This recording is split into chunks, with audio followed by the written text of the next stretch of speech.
principios de liderazgo espiritual. ¿Por qué? Aun cuando muchos de ustedes aún no son llamados para servir como apóstoles, pastores, etcétera, todos, como les dije a los líderes y a los pastores de Puebla, somos líderes en nuestra casa. Así que si en mi casa yo estoy mal, no puedo hacer que mi esposa esté bien. Y para que yo pueda ayudar a mi esposa, número uno, primero dejo de echarle la culpa a ella. Comienzo a arreglar mi vida yo y a tener una relación con el Señor y a permitirle que escudriñe mi corazón. Y después, ya que estoy sano, puedo ir al hospital, ¿verdad? Porque un cristiano enfermo, una cristiana enferma es como si estuviera en un hospital. Y ya en el hospital puedes ayudar a tu esposa y decirle, ahora sí, yo sé que tienes muchos defectos, yo tenía otros, pero ya los arreglé los míos. Ahora vengo y estoy en posición de arreglar tu vida, ayudarte a arreglar tu vida y a que tú sanes tus heridas. Pero no trates en tu matrimonio de, pues mi esposa o mi esposo, mientras mi parte no haya sido sanada. Y sabemos que en el matrimonio hay muchas heridas, tanto del varón como de la mujer, pero si no hay sanidad en mi vida, vuelvo a repetir, como varón, no puedo esperar que mi esposa funcione. Una vez que la esposa ve que el varón ya cambió, ella estará en posición de comenzar a ser sanada.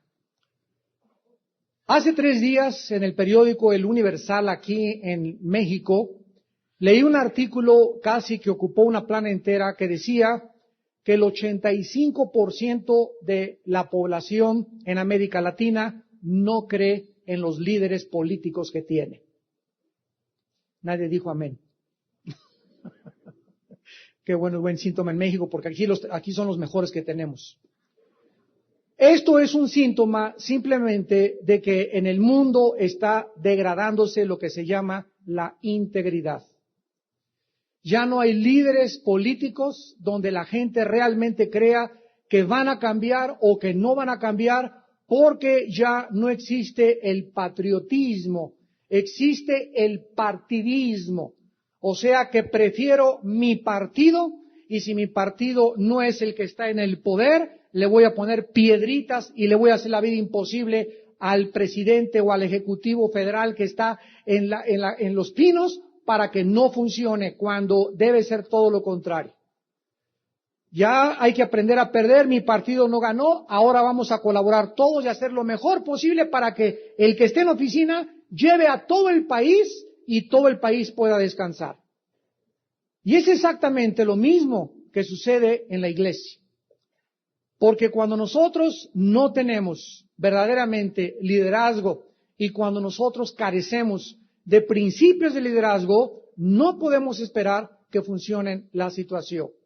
Entonces no me importa si la iglesia presbiteriana no está funcionando, o la iglesia bautista, o Calacuaya, o Amistad Cristiana, o como se llamen las iglesias de nuestros hermanos, son mis hermanos, y yo voy a tratar de ayudarlos, y voy a tratar de reconocer que todos nos necesitamos, que somos el mismo cuerpo, y no estarles aventando piedritas a los demás.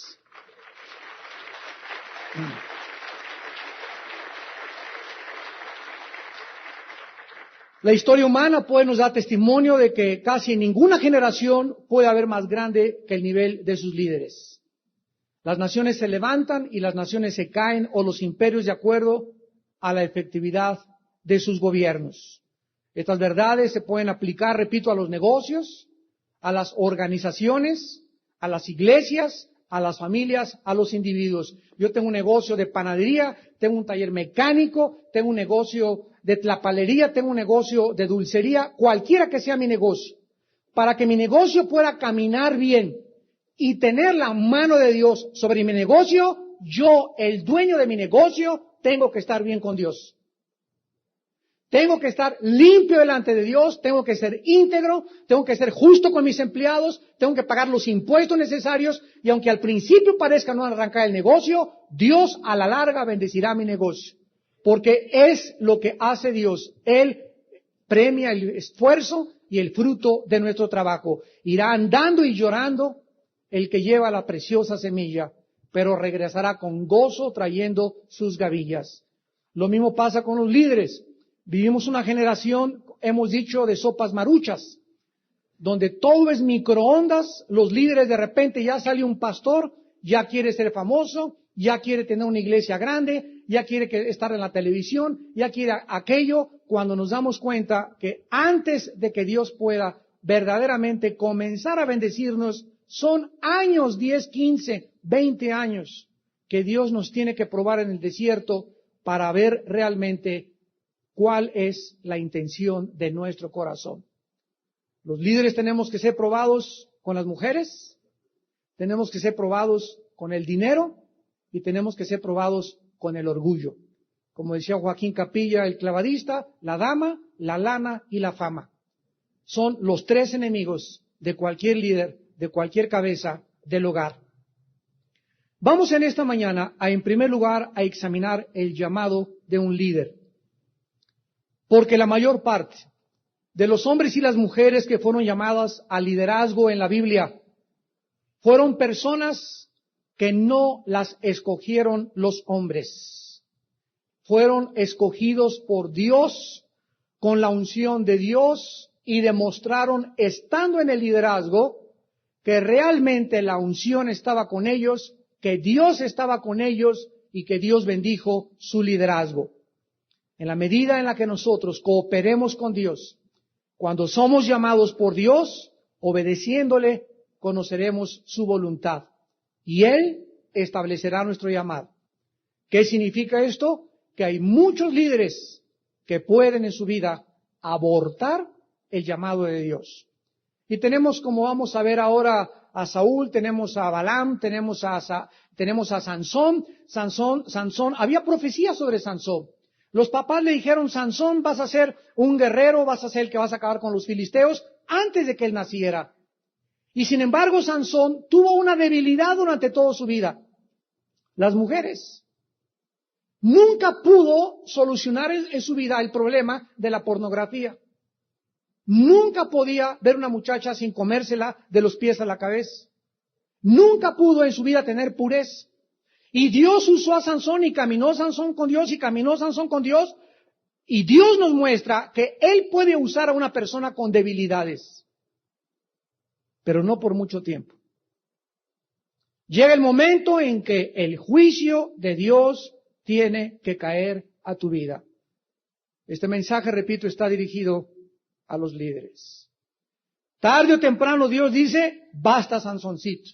Y cuando Sansón creyó: no, yo de esta me salgo, me he salido como otras y no me ha hecho nada Dios, y sigo predicando y sigo en el ministerio, se dio cuenta él que el Espíritu Santo ya no estaba con él.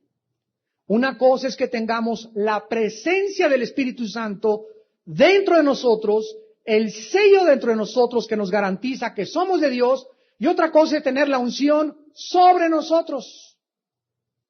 Yo cada vez que subo aquí a este púlpito necesito tener sobre mí la unción del Espíritu Santo. La tengo internamente, pero necesito que Él esté trabajando ahorita en mi vida para poder yo ministrar la palabra. Y para que la palabra que salga pueda tener la unción y sea palabras de espíritu y sean palabras de vida que exhorten, consuelen y levanten al pueblo de Dios.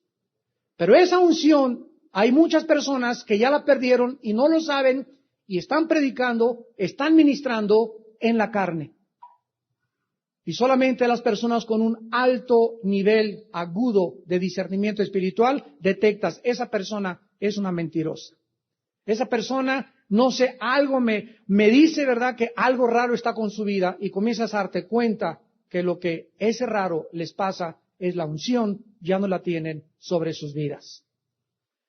Vamos a ver en Jeremías capítulo 1. En primer lugar, la necesidad de que el llamado sea de Dios. ¿Qué quiero decir con esto? Hay muchas personas que van a estudiar a un instituto bíblico, gracias a Dios. Hay personas que van a estudiar a un seminario teológico, gracias a Dios, pero creen equivocadamente que el hecho de haber entrado y haberse graduado de un instituto bíblico o de un seminario teológico, creen que por eso tienen el llamado de Dios. Y es lo mismo con una persona que entró a la facultad de arquitectura, que entró a la facultad de contaduría, que entró a la facultad de medicina, y de repente tiene su título la persona, y dice que el título dice que soy médico, que soy arquitecto, que soy ingeniero, y descubro, ya teniendo mi título, que no tengo vocación para esta carrera. Y entonces me voy a dedicar a otra cosa. Ustedes saben que el 65% de los profesionistas en México, escuchen, el 65% de las personas que en la República Mexicana tienen un título universitario se dedican al comercio. No ejercen su profesión. O sea que el tener un título universitario no es garantía de que tú ya puedas, como nos han enseñado, ya mijito, gradúate y ya la hiciste en la vida. No es cierto. Es cierto si esa fue mi vocación y mi llamado. Pero si entré a una carrera equivocada porque, no, ahorita la moda es la computación, ahorita la moda es la ingeniería aeroespacial, ahorita la moda es esto, y porque yo veo mi carrera como algo que me va a dar dinero, y como algo en el cual yo voy a destacar, me va a dar prestigio, y no como algo a lo cual Dios me llamó, voy a vivir frustrado durante muchos años. Y lo mismo pasa en el matrimonio también. El hecho de que muchos tengan el certificado de matrimonio, ya casados descubren que no son el uno para el otro. Que te casaste con la persona equivocada, que amanece con cabeza de plumero. Que sus calcetines huelen a queso. Que ahora es agresivo. Que ahora te falta el respeto. Que ahora todo lo enamorado y lo Romeo que era antes era una mascarota que traía, que se consiguió en Halloween. Y lo mismo pasa contigo, ¿verdad? Descubres que la mujer con la que creíste que era no es realmente con la que tú te ibas a casar. Entonces nos damos cuenta que el hecho de que tengamos algo no implica necesariamente de que sea verdad. El matrimonio también es un llamado. Dios me llama y llama a la persona que va a estar a mi lado. Y si yo estoy enfocado en Dios y a la que Dios está llamando está enfocada en Dios, es Dios el que nos une y el que nos enchufa. Tenemos que estar enchufados con Dios primero para que Dios nos enchufe aquí abajo. Pero si yo estoy buscando, ahí está guapo, trae convertible, vive en las lomas, vive en el Pedregal, tiene carrera y se parece a Luis Miguel. Y babosadas de esas, ¿verdad? Te casas con una persona, por eso los matrimonios de Hollywood son a la marucha, al vapor, porque te das cuenta, ¿verdad? Que no era esa persona y que te fijaste en características que no eran fundamentales, ni profundas ni importantes, para establecer y fundar un matrimonio para toda la vida. En Jeremías 1, versículo 5, hay una revelación extraordinaria del Espíritu Santo para el profeta que le dice que antes de que Dios formara en el vientre, lo conoció. Antes de que el esperma del papá de Jeremías y el óvulo de la madre de Jeremías fertilizaran el cigote, es el primer paso de la formación que antecede a un feto después y después a un bebé, antes de que hubiera la fertilización, y un esperma de los millones de espermas del papá de Jeremías ovulara un óvulo de la mamá de Jeremías, Dios ya sabía, ya conocía quién iba a ser ese cigote, ese feto, dónde iba a nacer, dónde iba a estudiar, dónde iba a profetizar y cuál iba a ser toda su vida absolutamente. Se llama el preconocimiento divino. Pero no se queda ahí. Y antes de que naciera, te santifiqué. O sea, Dios nos dice que Él nos conoce desde antes de la fertilización. Y sígueme con cuidado. Y es, ya que estamos formados en el vientre, en la matriz de nuestra madre, donde Dios dice, este va a ser profeta. Este va a ser apóstol. Este lo quiero para que sea futbolista del Barcelona. Este lo quiero para que sea basquetbolista. Este lo quiero para que sea músico. Este quiero que tenga un puesto de verduras en Tepito, a este quiero que tenga un taller de bicicletas, a este quiero que sea diácono toda su vida, a este lo quiero para barrer, a este lo quiero para lavar coches, a este lo quiero para albañil, a este lo quiero para plomero, a este para carpintero, a este para doctor, a este quiero que lo honren con títulos honoríficos. Todo absolutamente viene de arriba del cielo. Y si Dios te llamó a ser futbolista, si Dios te llamó a ser clavadista, si Dios te llamó a ser músico, o si Dios te llamó a cualquier otra cosa, asegúrate que ahí tengas paz en esa profesión. Y no por la presión de que tiene mi hijo que acabar una carrera, y tiene que haber estudiado, y crees que por eso vas a triunfar en la vida, asegúrate. Y la única forma de asegurarte es teniendo comunión íntima con Dios. ¿Quién estuvo en el secreto de Jehová? Dice Jeremías 23:18. Y oyó y vio su palabra. Ahí es donde encontramos la luz y el propósito y el significado que Dios tiene para la vida de cada uno de nosotros. En la primera carta el primer libro de Samuel, 1 de Samuel, capítulo 3, vemos otro llamado. Vamos a ver algunas cosas esporádicas de diferentes hombres de Dios para ver un factor común denominador. En 1 de Samuel 3, tenemos otro llamado de Dios. Y aquí ya no se nos revela, aunque ya sabemos que es desde el vientre, pero el llamado de Samuel comenzó cuando él era jovencito.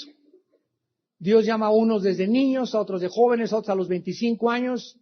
Yo conocí una pareja de misioneros, hace muchos años ya murieron, John y Marie Lynch, que cuando yo llegué a Acapulco me fui de misionero 2 años a la sierra de Acapulco, anduve en la Costa Chica, durmiendo con leprosos, allá me probó Dios, 2 años primero de misionero. No crean que de repente llegué aquí y me puse mi traje y ya, Primero estuve allá 2-3 años como misionero, y estos par de viejitos, él se jubiló a los 54 años, mi hermano Alex los conoció, mi mamá también los conoció, a los Lynch.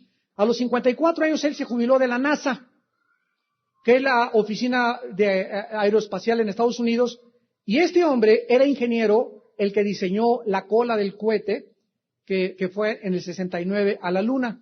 A los 54 años lo jubilan de la NASA y le dice a su esposa, vendemos la casa, tenían una lancha, tenían un pequeño yate, tenían 2 Mercedes-Benz, venden todo y se vienen a Acapulco de misioneros. Y ahí comienzan a trabajar en el Holiday Inn, en un salón. Ahí comenzaron a tener servicios en inglés para los americanos. Ahí los conocí, me comenzaron a discipular y durante casi 5 o 6 años fueron mis primeros maestros. Entonces, con esto vemos que nunca es tarde para obedecer el llamado de Dios. Hay muchos que Dios llama a los 12 años, a otros a los 20. A mí me llamó a los 26 años. A Alex, mi hermano, lo llamó 2 años antes, a otros a los 40 años, a otros a los 50, a otros a los 60. A mi mamá la llamó a los 69 años. Ahorita mi mamá que está aquí tiene 79 años y todavía baila el jarabe tapatío. En serio, no estoy cotorreando. Entonces Dios tiene un plan y Él es soberano para todos nosotros. A Samuel, dice la Biblia, en 1 Samuel 3, ministraba Jehová en presencia de Elí. Y la palabra de Jehová escaseaba en aquellos días, no había visión con frecuencia. Una de las razones por las cuales Dios juzga a una casa, a una nación, a una iglesia, es cuando ya no hay palabra de Dios. Cuando ya no hay predicadores. Cuando ya todos están buscando lo suyo propio y no lo que es de Cristo Jesús. Y ahí es cuando Dios llama a sus siervos. Entonces, cuando Dios llama a alguien al ministerio de tiempo completo, es porque se necesita reforzar, ¿qué cosa? Dice la Biblia, la palabra y la visión de lo que Dios quiere con su pueblo. ¿Quiénes le damos la visión al pueblo? Los líderes. ¿Quiénes le decimos al pueblo qué es lo que quiere el Señor? Los líderes. Dice Malaquías 2, porque el sacerdote de Dios ha de llevar en sus labios la sabiduría, porque mensajero de Jehová en los ejércitos es de Dios. Entonces, una responsabilidad enorme servir a Dios y ser líder de Dios, porque somos los portadores de la palabra de Dios para el pueblo de Dios. Dice, aconteció un día, versículo 2, que estando Elí acostado en su aposento, cuando sus ojos comenzaban a oscurecerse de modo que no podía ver, Samuel estaba durmiendo en el templo de Jehová, donde estaba el arca de Dios, y antes que la lámpara de Dios fuera apagada, ¿Cuántos hogares ya casi no hay solución de un matrimonio? Un hogar donde hay sombrerazos, gritos, celos, adulterio, etcétera, etcétera. Tú fuiste llamado por Dios, joven que me escuchas, adulto que me escuchas, para que regreses a tu familia y haya luz. Todos somos llamados a alguna época de nuestra vida a la conversión a Cristo para ser la luz de Cristo en la familia. No me llamó Dios para venir yo a la iglesia y allá a mi familia, no, me llamó Dios para sufrir persecución ahora por mi familia, para enfrentarme con ellos con mansedumbre, para orar por ellos, para soportarlos, porque con mi conducta voy a mostrarles que Jesucristo vive en mi corazón. Pero el llamado es precisamente para que la lámpara no se apague. Nosotros somos la luz del mundo. Dice en el versículo 7, y Samuel no había conocido aún a Jehová, ni la palabra de Jehová le había sido revelada. Dios nos llama, ¿para qué cosa? Para conocerle. Dios no nos llama a una religión, no nos llama a cumplir ritos, ceremonias, dogmas, a cargar ladrillos, a irme de rodillas a la villa, a cumplir con viernes primeros, a cuando es miércoles de ceniza, ponerme ceniza en la cabeza. Dios me llama a conocerlo. Ese es el principal llamado que nos hace Dios, a conocerlo. En Hechos 6, vayamos a Hechos 6, encontramos el primer problema de la primera iglesia cristiana del Brit Hadashah, del Nuevo Testamento. ¿Cuál creen ustedes que fue el primer problema que se presentó en la iglesia primitiva cristiana? En aquellos días, como creciera el número de los discípulos, hubo murmuración de los griegos contra los hebreos, de que las viudas de aquellos eran desatendidas en la distribución diaria. Entonces los 12 convocaron a la multitud de los discípulos y dijeron, no es justo que nosotros dejemos la palabra de Dios para servir a las mesas. Por eso hay diáconos, por eso hay coordinadores en las iglesias. Había un problema en que las viudas de ciertos grupos étnicos no las estaban atendiendo y los apóstoles no fueron llamados para servir las mesas y el comedor, etcétera, etcétera. Y entonces el Espíritu Santo, dice el versículo 3, que les dijo, busquen, hermanos, de entre ustedes a 7 varones de buen testimonio, llenos del Espíritu Santo y sabiduría, a quienes encarguemos de este trabajo. Y nosotros persistiremos en la oración y en el ministerio de la palabra. Líderes que me están escuchando, si tu prioridad en tu vida, si nuestra prioridad en nuestra vida no es este libro, y en las mañanas yo no paso el tiempo suficiente en la palabra, memorizándola, estudiándola, meditándola, guardándola, analizándola, comparando precepto sobre precepto, línea sobre línea. Si no es esto mi prioridad y no le dedico a mi palabra 4 o 5 horas diarias, me equivoqué de llamado. Yo no puedo estar 1 hora delante de la presencia de Dios y esperar que pueda estar delante del frente del pueblo de Dios cuando 1 hora es lo que le tengo que dar al pueblo de Dios. Yo tengo que estar delante de Dios 4 o 5 horas diarias en las mañanas, en la tarde, en la noche, acostarme a meditar de día y noche en la palabra de Dios para que pueda estar enfrente del pueblo de Dios y darle la palabra de Dios fresca que Dios quiere hablar a sus corazones. La prioridad del líder es la palabra de Dios y la oración. El tiempo que pasemos nosotros en oración es vital, crítico, importantísimo para poder no perder la dirección ni la visión de Dios. ¿Cuánto tiempo pasan ustedes, líderes? No levanten la mano. Los pastores que nos acompañan en esta mañana o líderes espirituales en la Biblia. Decíamos en el primer servicio la barbaridad que existe de herejías ya en las iglesias cristianas. Las malas interpretaciones de textos de la mujer, de textos del sábado, que hablé en el primer servicio del sábado, porque no es bíblico ya en el Nuevo Testamento guardar el sábado, y de iglesias que están poniéndoles yugos a sus ovejas que no pueden llevar ni cargar por ignorancia y un estudio sistemático, exegético de la palabra de Dios. Muchos entran al ministerio también por presunción o por la ambición de un deseo natural humano de controlar y ejercer dominio sobre los demás. Y se nota inmediatamente cuando alguien lo nombran pastor o líder, ahí te das cuenta su llamado. Dice el dicho que si a un indito de la sierra le pones una cachucha de policía y una macana, transforma su personalidad en 5 minutos. Y peor si le das una charola. Comienza la prepotencia, comienzan las arbitrariedades, comienzas a abusar del poder, a querer que la gente te sirva, y que no saben quién soy yo. Y cuando tienes esa actitud como líder espiritual, sabes una cosa, no te ha llamado Dios para el ministerio. Dios nos llamó para ser siervos de ustedes, para lavarle los pies a ustedes, para mostrar el carácter y la mansedumbre y la humildad de Jesucristo, para demostrar un amor genuino por las ovejas, donde realmente estemos interesados en las ovejas y no solamente, ay, sí nos vemos, ay, nos vemos, ay, nos vemos, y no pasar tiempo con ellos. Otra razón donde ves a muchos líderes que no fueron llamados es que es increíble, solo se juntan con los ricos de la iglesia. Nunca le dan consejería a un pobre, nunca visitan una casa humilde, nunca van a un lugar despoblado porque les interesa solamente los ricos de la iglesia. Esa persona equivocó su llamado en el liderazgo espiritual. Vayamos a Jeremías capítulo 23 y veamos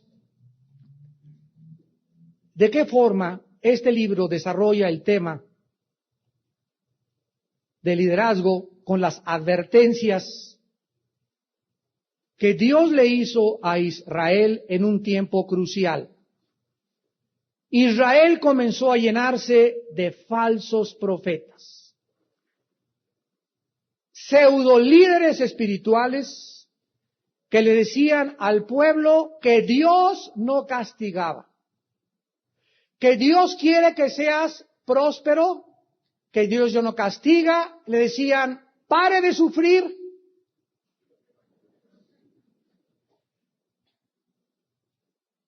Que Dios quiere a todos sanos, el evangelio de la salud, de la prosperidad, y comenzaron la gente a ser dirigida por estos líderes.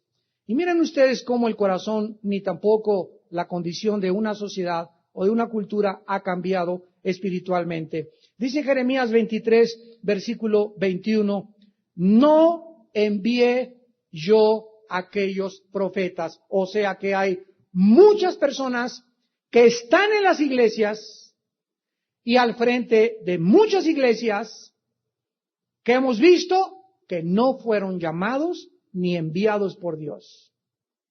Yo no los llamé, dice el Señor, pero ellos corrían, yo no les hablé, mas ellos profetizaban. Hay personas que están deseosísimas de ser pastores, deseosísimas de ser misioneros, deseosísimas de ser líderes, pero es un llamado de la carne. Lo vamos a ver después en Saúl y en Balaam. Es un llamado de la carne que no es de Dios y se manifiesta ya estando en la posición de liderazgo. Lo que hablaban no era la palabra de Dios. Versículo 32. He aquí dice Jehová, yo estoy contra los que profetizan sueños mentirosos y los cuentan, y hacen errar a mi pueblo con sus mentiras y con sus lisonjas. Yo no los envié ni les mandé, y ningún provecho hicieron a este pueblo, dice Jehová. Cuídense de líderes que le hacen la barba a las ovejas, que nunca hablan del pecado, nunca hablan del infierno, nunca hablan del juicio, nunca hablan de la gravedad de arrepentirse y permiten el pecado dentro de la iglesia. Aunque Dios hay que predicar el amor y la misericordia de Dios, y claro que lo tenemos que predicar y la gracia también, no se nos olvide también que ese mismo Dios de amor es un Dios de juicio y que Dios demanda santidad y pureza en nuestras vidas.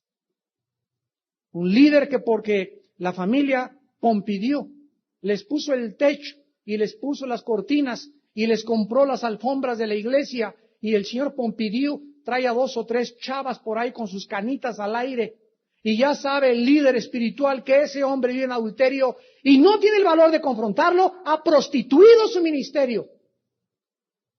Ha vendido su ministerio por un miserable plato de lentejas.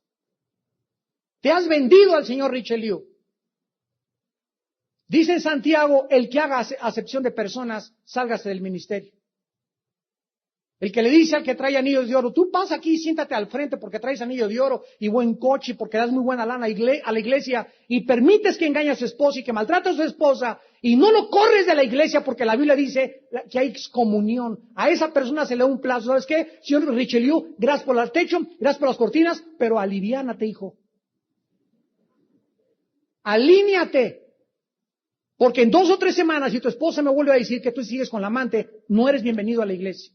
1 Corintios 5. Más bien les escribí que llamándose hermano fuera fornicario, adúltero, borracho, parrandero y jugador.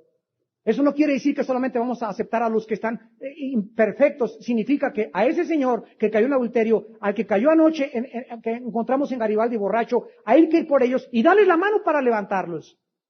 Mira, don Juan Tenorio, ven para acá, te voy a levantar y te voy a ayudar, ¿verdad? Se te quita lo mujeriego, pero colabora con nosotros y acepta la disciplina en la iglesia. Pero no vengas a la iglesia a quererte burlar de Dios. La iglesia es un hospital donde vienes a pedirle al médico ayuda. Y nosotros estamos los líderes para servirlos a ustedes, ayudarles a salir del pecado, no juzgarlos si ustedes se arrepienten, como una muchacha que se embaraza, nada de sacarle a la iglesia. Ven para acá, mamacita, ahora vas a traer tu pancita, y es cuando más te vamos a querer y cuando más te debemos amar todos los de la iglesia. Si cooperas con nosotros y estás arrepentida y no te vuelves a acostar con ese mugroso con el que te acostaste. Pero si quieres seguir la muchachita en su vida de pecado, ya no podemos nosotros hacer nada absolutamente. No se puede trabajar con nadie que es rebelde. Dice en Jeremías 27, dura palabra de oír, ¿verdad? Dice Jeremías 27:15, porque yo no los envié, dice Jehová, y ellos profetizan falsamente en mi nombre, para que yo os arroje y perezcáis vosotros y los profetas que os profetizan. Capítulo 28 de Jeremías, versículo 15. Entonces dijo al profeta Jeremías al profeta Ananías, ahora oye Ananías, Jehová no te envió y tú has hecho confiar en mentira a este pueblo. Vemos pues que este liderazgo corrompido y prostituido ha vuelto a sacar su cabeza en las iglesias del siglo XXI y necesitamos estar alertas ante esta bola de merolicos, de falsos profetas, de falsos predicadores, de falsos soñadores que solamente están trayendo cosas que al pueblo le gustan oír y teniendo comezón de oír, se amontonarán maestros conforme a sus propias concupiscencias y se apartarán el oído de la verdad. 1 Timoteo 4. Ahora, vamos a ver pues que este liderazgo es rechazado por Dios, porque hay 3 tipos de líderes. Número 1, los líderes escogidos por sí mismos. Vayamos al libro de Números, capítulo 16. Este pasaje lo vamos a estudiar en la próxima conferencia el domingo. Estamos estudiando Números, el pecado de Coré. Y Coré, en el Antiguo Testamento, es un líder autonombrado, ambicioso, egoísta, envidioso, resentido, amargado, que quería desbancar a Moisés y Aarón, porque él quería tomar el liderazgo. ¿Y saben lo que hizo Coré? No solamente quería desbancar a Moisés y Aarón, porque Dios le dijo a Moisés, diles que no van a entrar a Canaán. Ya lo estudiamos en capítulo 14 de Números. No van a entrar a Canaán. Y cuando Moisés fue con el pueblo y les dijo, no van a entrar a Canaán, dice el Señor, se levanta Coré. ¿Y saben a quién agarra? Agarra a los futuros sacerdotes de la tribu de Leví. Y los envenena y les comienza un complot, un contubernio. Vamos a derrocar a Moisés. Él no es más santo que nosotros. Él tiene ya demasiada autoridad. Ya no necesitamos estar bajo sus órdenes. Y comienza lo que se llama la rebelión de Coré. Un líder autonombrado toma la responsabilidad y autoridad del ministerio al cual no había sido llamado.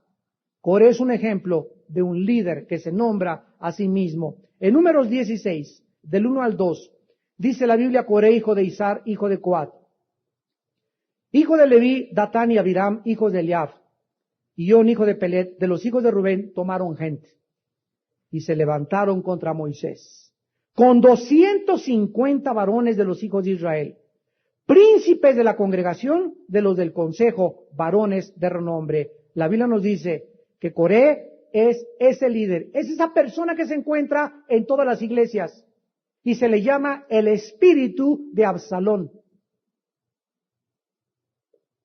que es experto en hacer bolitas y reunir gente para aconsejarlos, adoctrinarlos y envenenarlos en su casa, en la casa de fulana allá, en algún estudio bíblico donde no hay pastores, para que se rebelen en contra de los líderes llamados por Dios.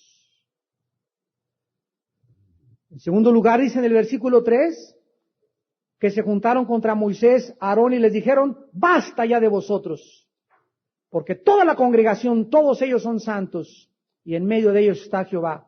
¿Por qué pues os levantáis sobre vosotros, sobre la congregación de Jehová? En segundo lugar, que cuestiona y critica públicamente el liderazgo de Moisés. Miren, hermanos, escúchenme con cuidado, tengan cuidado.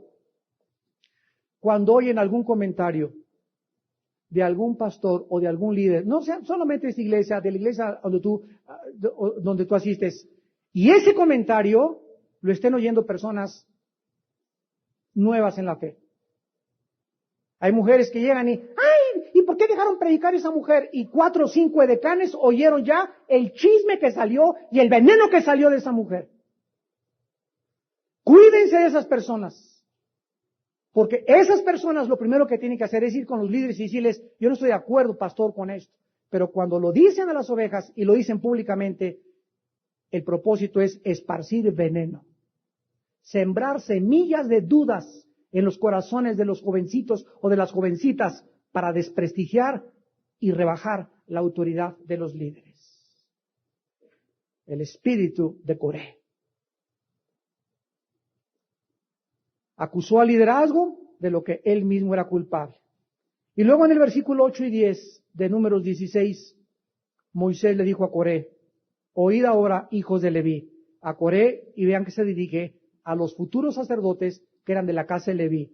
¿Os es poco que el Dios de Israel os haya apartado de la congregación de Israel, acercándonos a él para que ministréis en el servicio del tabernáculo de Jehová y estéis delante de la congregación para ministrarle, y que te hizo acercar a ti y a todos tus hermanos los hijos de Leví contigo? ¿Procuráis también el sacerdocio? O sea, ¿qué no sabes que tú tienes un tiempo para tu llamado, tonto, cabeza de calabaza? ¿Qué no sabes que no es tu llamado todavía? ¿Qué no sabes que no es el tiempo de Dios para que tú seas líder? ¿Por qué quieres, por tu impaciencia y tu egoísmo, querer un puesto cuando no es tu tiempo para tomarlo? Todavía con mansedumbre y humildad, Moisés les dice: pero es que, ¿qué no te parece poco que Dios ya te apartó? O sea, Dios ya tienes el llamado, pero no es tu tiempo. No quieras tomar el llamado con un pinochetazo. No quieras apoderarte del liderazgo a la fuerza. Y esa fue la grandeza del rey David. David fue ungido antes de ser rey, ¿se acuerdan? 3 veces fue ungido David. Vamos a ver más adelante la diferencia de la unción de Saúl y la unción de David.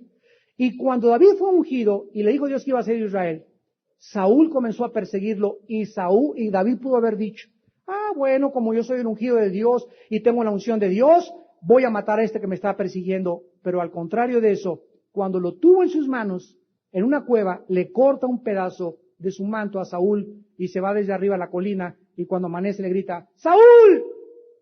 ¿Qué soy un perro para que me persigas? ¿Qué te he hecho? Mira, anoche tu vida estuvo en mis manos y aquí está el pedazo de la tela de tu capa que te corté para demostrarte que te pude haber clavado el cuchillo, pero no lo hago porque tú eres el ungido de Dios. Y hasta que Dios te mate y lo quite, yo tomaré el trono. Y a Dios Dios le adjudica a David el título, un hombre conforme al corazón de Dios, porque David se esperó hasta que Dios terminara con Saúl para tomar el liderazgo. Es lo opuesto y lo contrario a un hombre que quiere una mujer, ya un puesto, cuando no es el tiempo de Dios. Y no es a la fuerza como Dios nos llama.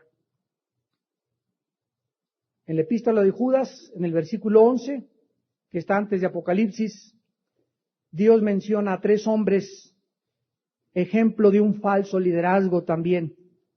Dice Judas 11, ¡ay de ellos porque han seguido el camino de Caín! ¿Cuál es el camino de Caín? El camino de aquellos que creen que van a ser aceptados por Dios guardando el sábado, haciendo buenas obras, ayunando 40 días y creyendo que el favor de Dios se puede comprar a través de algo que nosotros podamos hacer. Ese es el camino de Caín. Hay de ellos porque se lanzaron por lucro en el oro de Balaam. Ahí me llegó hace algún tiempo un sobre que decía de un ministerio, me reservo su nombre, favor marcar y mandar $20, $50, $80 y $100. Así decía el sobre. Yo dije, ¿y por qué no 750? ¿Y por qué no 1735? ¿Qué no dice la Biblia en 2 Corintios 9? Dios ama al dador alegre, cada quien de como propuso en su corazón. La Biblia dice que está prohibido decirle a la gente cuánto debe de dar. Que lo que nazca en tu corazón es lo que tú le das a Dios. Si quieres dar 5 pesos, a lo mejor estás dando más que el que dio 1,000, porque ni para el camión te quedó. Como la viuda que mencionó a Cristo, que una blanca dio más que todos los que habían dado. Y así se le está enseñando a la gente a que manden 20, 40, 50, 80 y 100. Y sabes una cosa, esto es prostituir el evangelio de las ofrendas. El otro día también nos llegó un trapito que decía, este trampito está ungido. ¿Ha de haber sido por Judas Tadeo? ¿O por Juan Diego? Y si usted pone el trapito ungido debajo de su almohada, se le va a ir el dolor de cabeza. Y si usted lo trae aquí, hace como el escapulario, son fetiches, son instrumentos que eso se llama brujería. Brujería. Tratar de quitar el objeto de la fe que es Jesús y ponerlo yo en un trapito. El día que quite mis ojos de Jesús y los ponga en un trapito y crea que porque ese trapito es un ungido, ya voy a relacionar el trapito con algo en mi vida, he caído en la brujería. Mi objeto de la fe es Jesucristo. Él es el autor y el consumador de mi fe y de tu fe también. Todas estas cosas son el lucro de Balaam. Hay otras cartas que nos han enviado que han llegado al colmo de decir, si tú no estás de acuerdo con esto, la maldición será sobre tu casa. Nunca Dios mandará a sus hijos una maldición, más que cuando nos apartamos del camino, las atraemos y recibimos la retribución debida a nuestro extravío. Pero cuando alguien cae y me dice, ¿sabes qué? Que te vas a maldecir si tú no aceptas esto, eso no lo puedo aceptar que venga de Dios. Porque sus pensamientos de Dios para mí son de paz y de bendición. Eso se llama coerción y manipulación, eso también cae en la brujería. Ahora veamos nosotros también aquí, en 1 Samuel 8, cuando Israel rechazó la dirección de Dios. Y le dijeron al profeta Samuel, no queremos nadie enviado por Dios, queremos nosotros escoger nuestro pastor. Confundieron el PRD, el PRI y el PAN, partidos políticos con la iglesia, y créanme, no saben ustedes cuántas iglesias existen. Tú has de conocer algunas cerca de tu casa, donde es la gente la que escoge a los pastores a través de una votación. O sea, han cambiado el gobierno teocrático en una democracia. Y en la Biblia no existe la democracia de que el pueblo gobierna. En la iglesia y en la casa y en la sociedad los líderes son los que gobiernan. Eso, la democracia, es lo mejor que podemos encontrar en los sistemas institucionales políticos, porque no hay ningún otro sistema mejor que ella, pero la democracia es muy imperfecta. La mayor parte de nosotros sabemos que de repente vienen las campañas y aparece la foto de ahí una persona y de otra persona: voten por mí, les prometo mejor la colonia, les prometo ponerles tinacos, les prometo el pavimento. Yo ni lo conozco, pero tengo que votar, no por él, voto por el partido que me gusta más, pero esa persona ni la conozco. Eso no es democracia. Cuando votamos ni siquiera conocemos por quién estamos votando. En la iglesia esto es peor todavía. A ver, vamos a votar porque ese pastor ya nos cayó gordo. Vamos a contratar a otro que nos hable bonito, con mielecita, que nos acaricie, etcétera, etcétera, no que nos dé nalgadas. Y eso es lo que se llama en Apocalipsis la iglesia nicolaíta. Nicos, gobierno; laos, pueblo, el gobierno del pueblo. Dios odia iglesias donde son familias las que controlan. Al pastor le dan un sueldo, lo que ellos quieren darle es lo que le dan al pastor. Escúcheme, porque conozco miles de iglesias que he visitado y conozco cómo funcionan. Le dicen al pastor cuánto gana, le compran al pastor su carro que ellos quieren comprarle y del bochito no pasa usted. Y del jacal en Tepito no sale usted, y en Ciudad de Zahualcóyotl va usted a vivir siempre. Pues usted no puede estar arriba del nivel superior social de nosotros, del ingeniero y de la familia Richelieu de la iglesia. Ese es el concepto que hay del pastorado. Y no es el concepto de la Biblia. Han abandonado la palabra de Dios. Y esto comenzó en Israel. No queremos escoger nosotros al hombre. Y entonces vemos en 1 Samuel 8, versículo 11. En el versículo 9 primero, Dios, cuando oye a Samuel, que va y le dice que no quieren que Dios gobierne, sino que quieren ellos un hombre, versículo 9, 1 Samuel 8, 9, le dice: ahora pues oye su voz.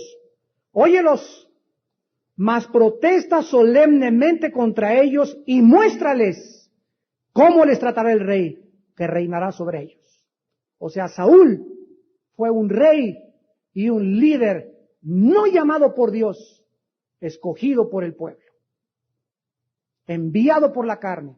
Y aunque después Dios lo quiso ayudar todavía, porque en el Antiguo Testamento el Espíritu Santo no moraba y profetizaba a Saúl y lo ayudó a Saúl, Saúl acabó en la brujería. Y vean ustedes lo que dice la Biblia en el versículo 11, que se puede aplicar a líderes actuales. Y dijo pues: así hará el rey que reinará sobre vosotros. Tomará vuestros hijos y los pondrá en sus, subrayen sus carros, y en su, subrayen su, gente de a caballo, para que corran delante de su carro. Nombrará para sí jefes de miles, versículo 12, sus mieses que hagan sus armas de guerra y los pertrechos de sus carros. Observen ustedes versículo 10, diezmará vuestros granos para dar a sus oficiales y a sus siervos. Todo esto vemos que Saúl haría. Dios les da un retrato del futuro rey de Israel. Sería un hombre centrado en él mismo, que usaría el ministerio para servirse a él mismo y no a los demás.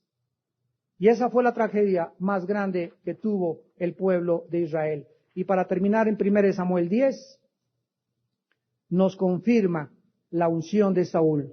Tomando entonces Samuel una redoma. Un momentito. Nunca se ungía con una redoma. Se ungía con un cuerno.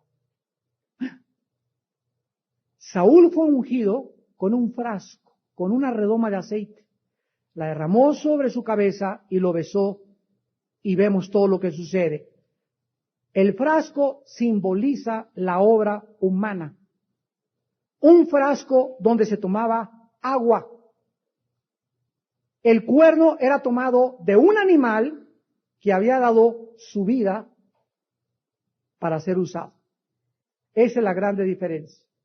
La unción de mi vida no viene del seminario teológico Pompidou, Richelieu, sino la unción viene de aquel que dio su vida por mí bajo la sangre de Jesucristo.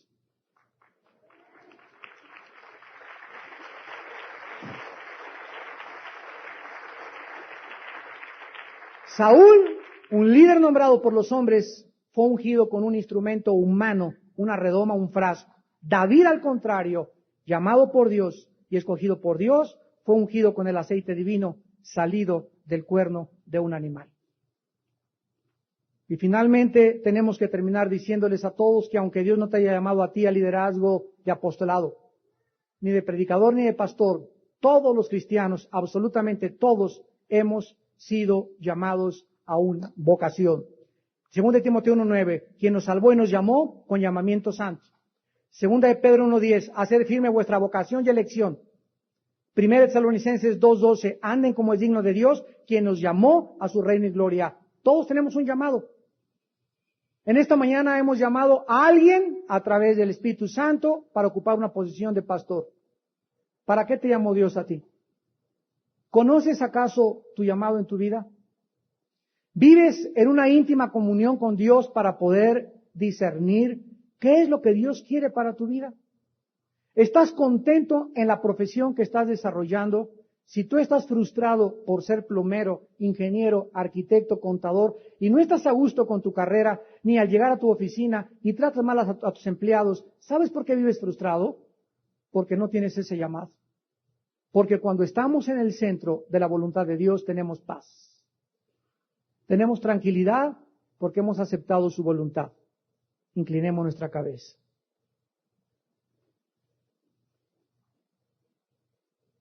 Padre, te damos gracias en esta mañana por el llamado que tú nos has hecho a servirte.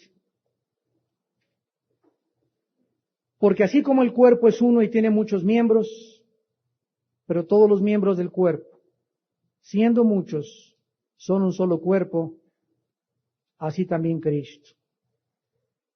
Y aún nos puso Dios en la iglesia primeramente apóstoles, luego profetas, lo tercero maestros, luego los que hacen milagros, después los que sanan, los que ayudan, los que administran, los que tienen don de lenguas. ¿Son todos apóstoles? No. ¿Son todos profetas? No. ¿Todos maestros? No. ¿Hacen todos milagros? No. ¿Tienen todos dones de sanidad? No. ¿Hablan todos lenguas? No, no y no. ¿Interpretan todos? No. Entonces procuren el camino del amor, que es el camino más excelente que el buscar o ambicionar un don o una profesión. Porque el amor es sufrido, es benigno, no tiene envidia, no se envanece, no hace nada indebido, todo lo sufre, todo lo cree, todo lo espera, todo lo soporta. Si yo hablara lenguas humanas y angélicas y no tengo amor, soy como el metal que resuena o el címbalo que retiñe. Y si tuviera profecía y entendiera todos los misterios y todo el conocimiento y tuviera toda la fe, de tal manera que trasladara los montes y no tengo amor, nada soy. Y si repartiere aún todo mi dinero para alimentar a los pobres y entregara mi cuerpo para ser quemado y no tengo amor, de nada me sirve. Haya pues en ustedes este sentir que hubo en Cristo Jesús, no buscando cada quien lo suyo propio, sino lo de los demás. Vivan para mí, dice el Señor, porque es la misión de su vida, y conózcanme que soy Dios, que di mi vida en una cruz para mostrarles que el camino de la felicidad está en la vida que se sacrifica por los demás. Padre, te damos gracias por Jesús, por los pastores que nos has dado en esta iglesia. Los bendecimos a todos, bendecimos a sus esposas, a sus hijos, sus casas, todo lo que les has dado. Y te pedimos que nos sigas dando hombres y mujeres llamados por ti, no escogidos por los hombres, sino unánimemente, guiados por el Espíritu Santo, con la certidumbre de que tu unción está sobre ellos. Sigue levantando mujeres también, Padre, que las necesitamos en el ministerio. Mujeres valientes, mujeres consagradas, mujeres santas, sujetas a sus maridos, y que reconozcan, Señor, también la autoridad que has derramado sobre los líderes espirituales, para que las puedas seguir bendiciendo y puedan siendo grande bendición a tu rebaño y a tu iglesia que ganaste con tu sangre. Ahora, si alguna persona en esta mañana aún no tiene a Jesucristo en su vida, tal vez ni siquiera sabes para qué sirves en la vida o para qué naciste, Dios te invita a que vengas a la cruz. Dios dice que has pecado y que tus pecados han hecho una barrera entre Él y tú. Pero que en la cruz Cristo pagó por ellos con su muerte y con su sangre. Y si tú te arrepientes de tus pecados en esta mañana y le pides perdón a Dios, Él te va a perdonar, te va a aceptar como su hijo y como su hija y te va a hacer un llamado que vas a entender para qué naciste. Si en esta mañana quieres recibir a Cristo, ahí desde tu lugar, dile estas palabras. Mi Señor y mi Dios, esta mañana he comprendido que nací con un propósito en la vida y que hasta este momento no lo había entendido. Ahora que comprendo que es cerca de ti donde voy a entender para qué sirvo en la vida, cuál es mi vocación, cuál es mi llamado. Y no importa para lo que me hayas llamado, quiero ser fiel hasta la muerte. Porque si yo sirvo en el llamado que tú me has dado, ahí voy a ser feliz. Ahí me voy a desarrollar y ahí cumpliré mi visión. Padre, creo en Jesucristo que pagó por mí en la cruz, derramó su sangre en mi lugar y te pido que entres a mi corazón, Jesucristo, como mi Señor y mi Salvador. Te doy las gracias maravillosas porque desde hoy comenzaré a descubrir para qué nací y para qué voy a morir. En tu nombre santo, Señor Jesús. Amén.